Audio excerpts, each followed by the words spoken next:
আমার ইউটিউবে যত বন্ধু আছে সবাইকে আসসালামু আলাইকুম রহমতুল্লাহ।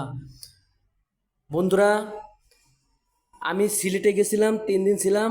সিলেট থেকে এই যে কাঁচা কাঁচা চা পাতা নিয়ে আসা হয়েছিল।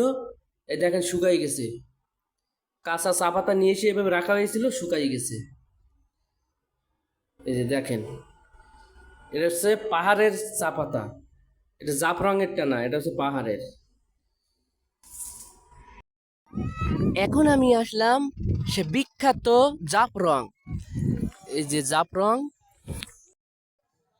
এই যে জাফরং চা বাগানটা অনেক সুন্দর, অনেক সুন্দর জাফরং চা বাগানটা। দুধ দিয়ে ঘন সুজি হালুয়া কেমন হয়েছে বলবেন সবাই। লাল শাক আমার খাইতে অনেক ভালো লাগে। চিংড়ি মাছ দিয়ে, যে কোনো ছোট মাছ দিয়ে লাল শাক রেসিপি করলে না সেই স্বাদ। এত স্বাদ কেন?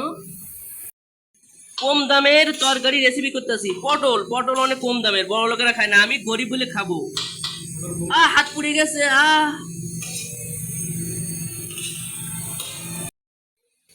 আমার কাতলা মাছ খাইতে অনেক ভালো লাগে।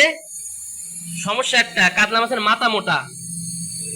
এই যে কাতলা মাছ ভাজতে গেলেও সমস্যা, অনেক বড় তো তাই।